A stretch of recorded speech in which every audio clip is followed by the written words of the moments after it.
Welcome, everyone. It's Tuesday, July 18th, and we're back for another episode of On the Line. It's been a few weeks since we've seen you, but we are glad to be here.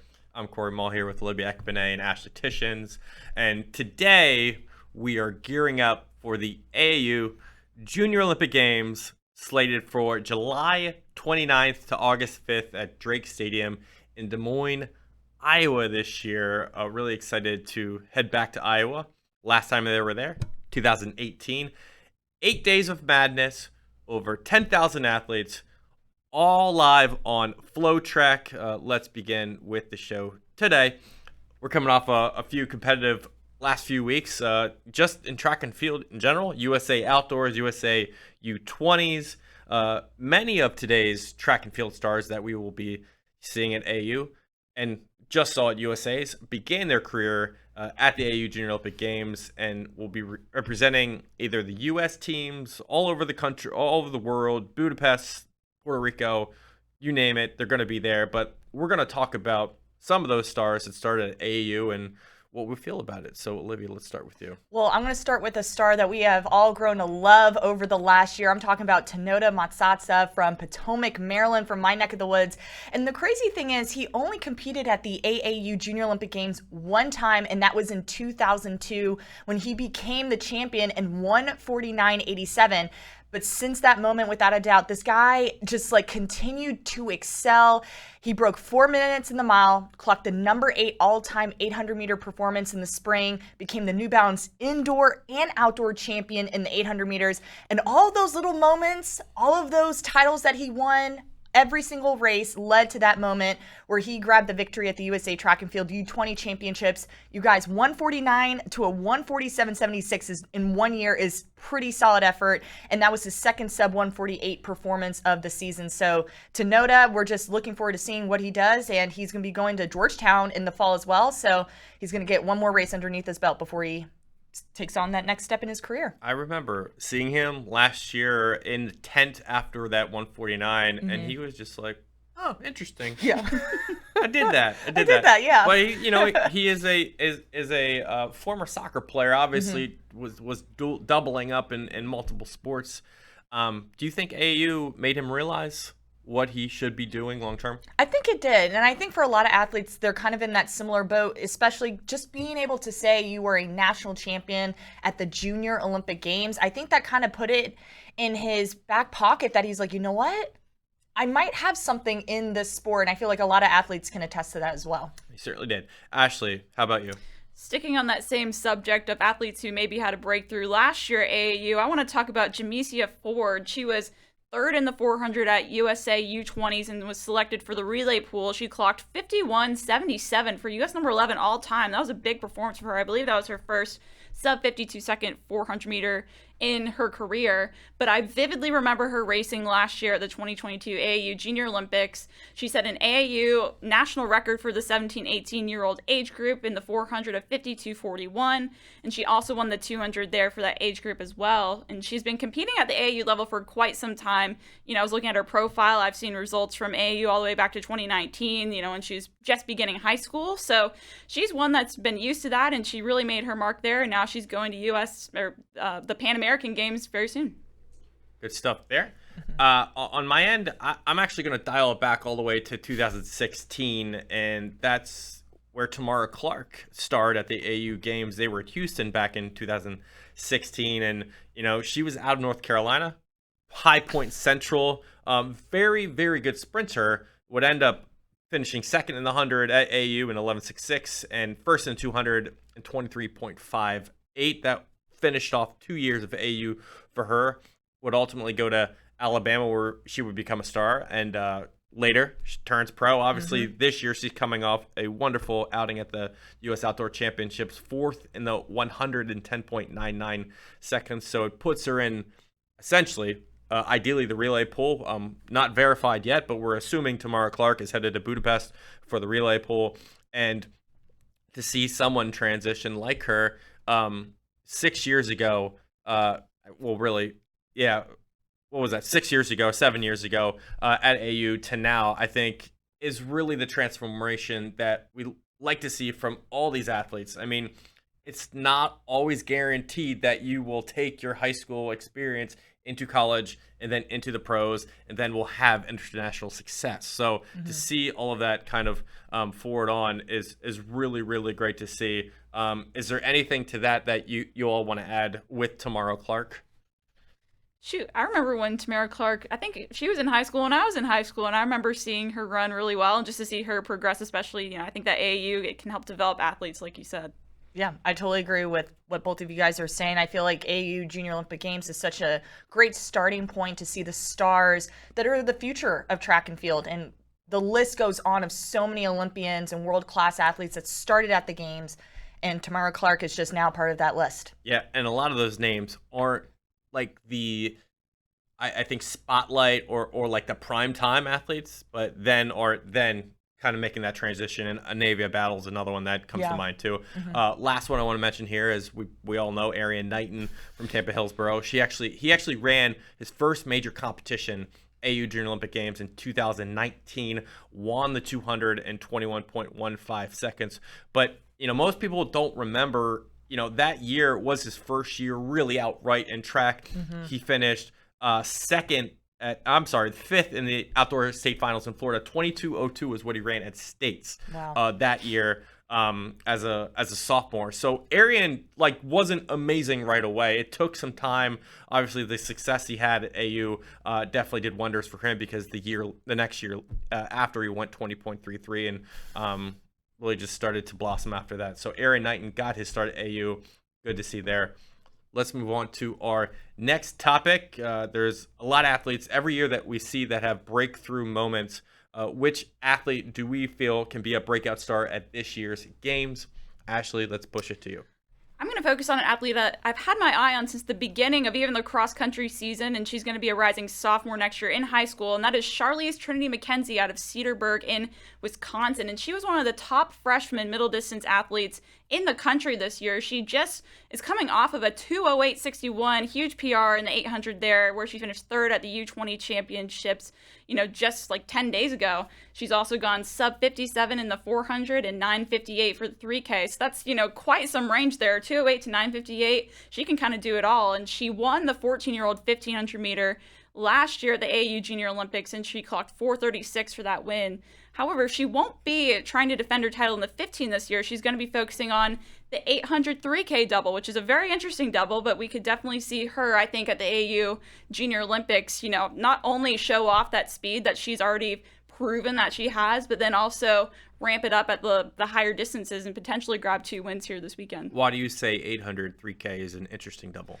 I feel like that's something you don't see. I feel like, so if you were to do the 800 and 3K, you would also do the 15, because, that's kind of the natural progression. A lot of times you'll see that triple, but I feel like it's interesting to see, not only does she have that really proven power and speed, but also she can dial it up and go up to the 3K. Olivia? All right, so Ashley and I had some great conversations yesterday in the office, and this first individual, I feel like, has been someone that has been somewhat underneath the radar, but not underneath the radar. And I think he caught a lot of attention after he ran that 6:19 in the 55 meters to win the North Carolina Indoor State Championships. I'm talking about Antoine Hughes Jr. here, and I feel like he is due for such a breakthrough moment here. He was fifth at New Balance National Outdoors in the 100, where he ran a personal best of 10:27. He's also gone 21:34 and 49:64 in the 400. So I feel like he's one of the favorites to win the 100-meter title. That's going to be his only focus for the AAU Junior Olympic Games when it comes individually. And he's also the defending champion as well. So look out for Antoine Hughes. Another individual that I feel like is probably the next Abby Steiner is Mariah Scott. Wow. From Ohio. What? Okay. Yes. Okay. Hear me out here. She has gone 11:41 and 23:20 to win the Ohio State Championships. And to put this in perspective, that's number 2 all-time in Ohio history. And she's also a rising senior. And guess who has those records?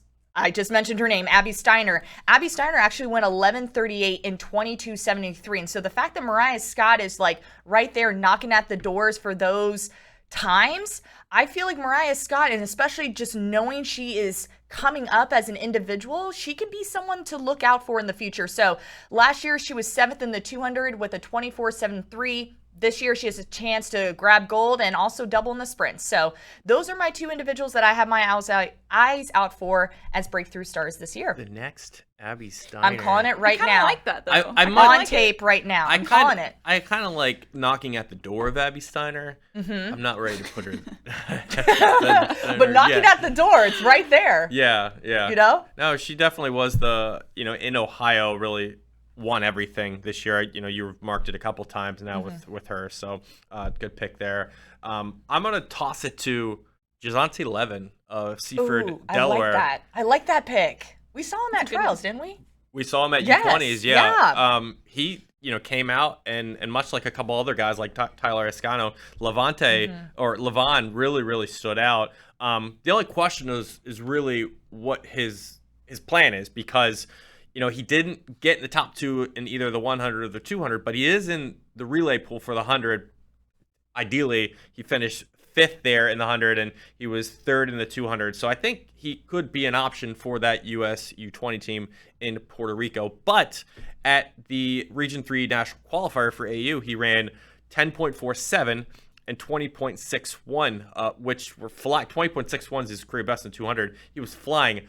I think Jazante could be a breakout performer at AAU Junior Olympics, and he could be the star, right? If he goes to Puerto Rico, he's a complimentary piece. If he's at AAU, he's a star. So it's an interesting conversation to have. Ultimately, he needs to decide himself what he wants to do, and either way, he would have awesome options. But I think him is a guy to watch. He's a guy to watch out for. At the beginning of August for certain. Another one I want to put your attention to is Kennedy Ryan of Tulsa, Oklahoma.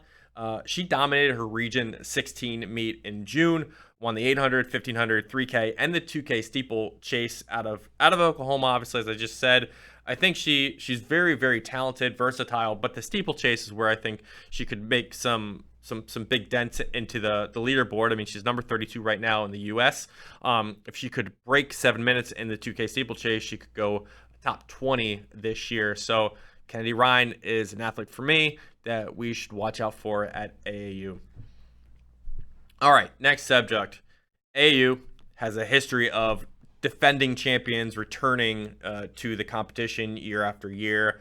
Let's get into the defending titleists who have an opportunity to defend their, obviously their event. So, Olivia, I'll push it to you.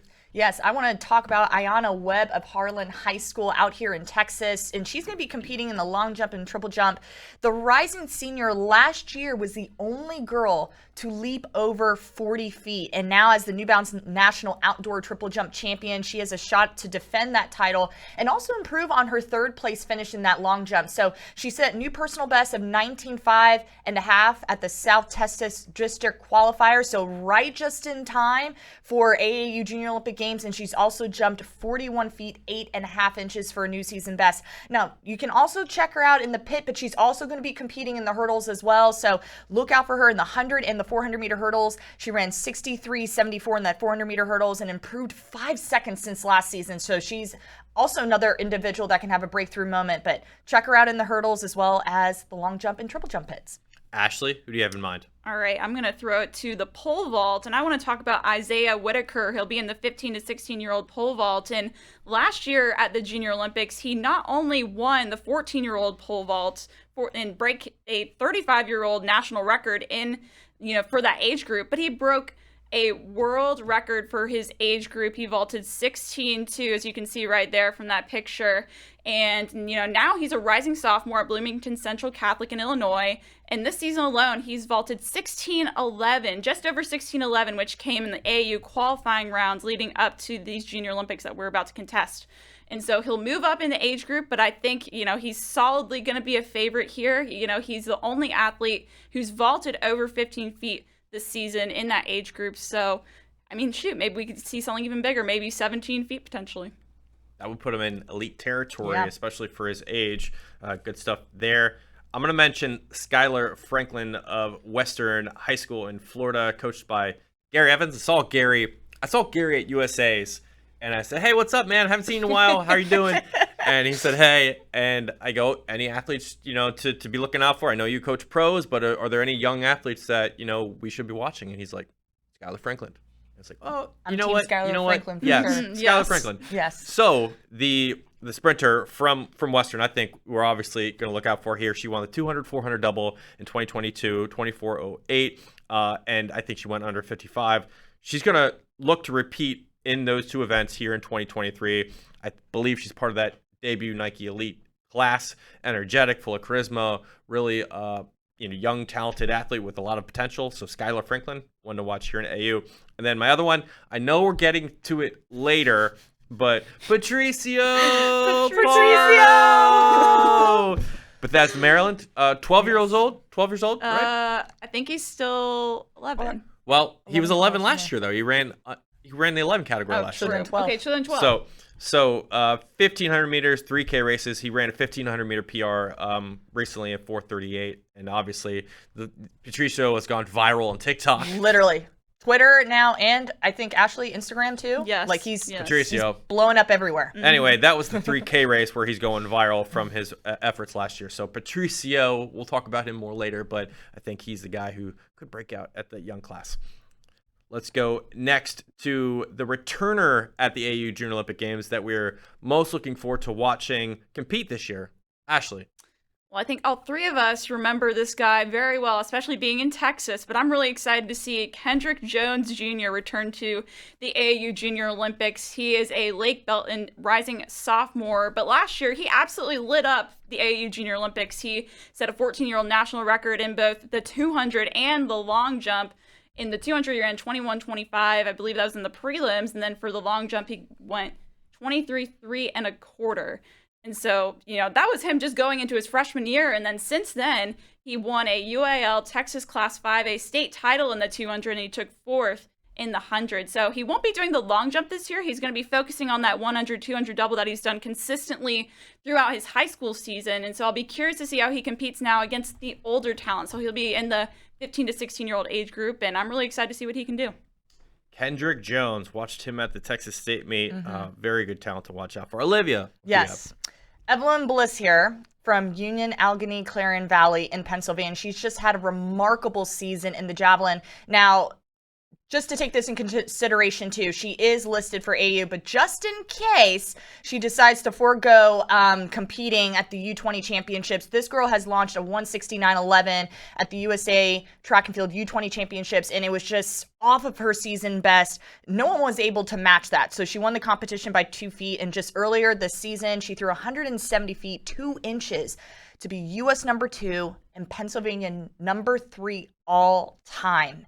And so Evelyn has just been doing amazing things. Continue to do your thing in the javelin, but she's definitely an athlete to look out for. Let's go, 170. All right, here's my big returner for this year, Des Moines, Iowa. We were last year in 2018. The return of Des Moines, Iowa here at AAU Junior Olympics. Really, really looking forward to that. Drake Stadium's awesome if you've never been there. It's a welcome return for AU. I think it's a great venue, fantastic track. City's really underrated in a lot of ways. Iowa's like wrestling country, right? Flow Wrestling loves Iowa. Yeah. We don't get to be there that often in track, so we'll get to experience it for the first time. We have heard that Drake Diner is the place to go, so hopefully after a meet, it's open till I think 2 from what I heard, set. or That's something. good. 12. Place. Yeah. So Drake Diner got the wreck there. Shout out Eric. I'll just say Eric B. All right, and then my next returner to watch here is Shamar Hurd of Clinton Township, Chippewa Valley. Injury might have limited this Michigan sprinter this year. He didn't compete a whole lot, but he is scheduled to run at AU. He ran 48.53 in his region race. Last year, he took down Makai Gammons in the 400, 46.02. So when all is healthy with Shamar, he is our guy to watch. At one point, he was number 1 in the MileSplit 50, if I'm not mistaken, this spring season. So I want Shamar to be at his best, and even if he isn't, we're still looking out for you. We think you're gonna be there, man. So Shamar Hurd for me. that's it for the returners. Let's go now to middle school and youth athletes who have had impressive performances so far. Which athlete that's under high school grades should we keep our eyes out for? Olivia, I'll go to you again. Well, you mentioned our guy earlier, so let's give some more love to Patricio Pardo of Bethesda, Maryland. He has entered in 3 events, the 800, 15, and the 3K, and he was 4th in the 800 last year, 219 for a new personal best. He was 2nd in the 1500 and grabbed that goal in that thrilling 3K that everyone keeps talking about against one of the best AAU legends that we have seen, Victor Jaime Solario, and he won that 3K title in a 9:48. So at the Region 3 National Qualifier meet, Patricio set a new best of 4:38 in the 1500 in the 12-year-old age group bracket, and he's now ranked number 10 in the 800, number 4 in the 15, and number 2 in the nation amongst his age group. So Patricio Pardo just continued to do Pardo things. Can we just mention he's in Victor's class, correct? Yes, correct. I don't think is Victor No, headed to AAU? Victor is not going to AAU this Okay, year. so no Victor, sad face. Very sad face. So yes. does this just open the door for Patricio's moment? It's his time. Like, this is his time It's his to just time. star Moment. fully? Yep. Okay, Yes. all right, fair enough. Ashley, let's go to you. All right, so I think this athlete may technically be in 5th grade, so not a middle schooler here, 11 years old, but she's also been blowing up the MileSplit Instagram page, and that is Adelise Trumpauer out of Ohio, and she will be the top seed in the 800, 1500, and 3K for the 11-year-old age group. And, you know, she's one of the fastest youth athletes in the country this year in terms of those distance events. She's gone 2:23, 4:51, and 10:35 this year in those events. And her 4:51, I believe, for 1500 ranks as one of the top performances ever in our database for that age group. And so she dominated the 1500 last year, so she'll be a defending champion there. She was 5th in the 800 as well last year. So, you know, when I look at Trumpauer here, I want to know, like, not only will she win, but could we potentially see a national record as well, especially in that 1500. It looks like the age group record is around, I believe it's 4:54.59, set by none other than Deja Rogers back in 2009. So if she's run 4:51 already, maybe we could see that go down. All right, possible national record there. I'm going to go Layla Jones. Layla's dad, if you're watching, shout out to you, because I know you always find us and you say, hey, you remember Layla Jones? We do remember, and I'm going to shout out here. I think she's got about 9 AAU Junior Olympic titles since 2017, since when she started competing. I think right around like 7. So she's been in the mix AAU Junior Olympics for such a long time. Class of 2028 out of Winston-Salem, North Carolina. That puts her in 8th grade this year, I believe. So distinguished middle school thrower who I think is finding herself out right now and really, you know, blossoming into the athlete that she wants to become. She's thrown 45-4 in the shot put back in June, setting her up for a pretty good performance in the shot put. She's also in the discus, looking to clock some more national titles here at AU. So we'll see if she can get a couple more first place nods and just continue to build her resume here. Layla Jones for me. All right. Last segment here on the line before we leave. Last year, 29 national records fell in Greensboro, which seems kind of low. How many records will be broken this year, and why? Ashley, I'll go to you first. Please start with Ashley on this one. So I think last year I was very ambitious, and I think I said like 45 or something like that. Obviously, we did not hit that. So I'll go a little more conservative, but still more than 29. So I'm going to go say 35. You know, it's been a landmark year for lots of improvements, I think, on the track across and in the field, all events. So I think this trend could continue at the youth level. I feel like 35, that's a solid answer. Okay, 35. That's my explanation. 35. I feel like it's a 35. solid answer. Here's my thing. I was actually feeling 35, but I felt like I couldn't pick the same numbers, Ashley, so I went with 37 because I feel like this is just a solid year of competition. So, Wow. 37. I had to go 2 more above Ashley. I think for me, it'll really depend on the relays. How will teams perform in the relays? You know, if you start racking up relay records, then the number tends to balloon a little bit. I'm going to say 27 because I'll just be the detractor here. 28, 27. You know, I do think every year it gets harder to break records. And at this point for the age brackets, they should be like ridiculous. Yeah. So you really have to offer something special.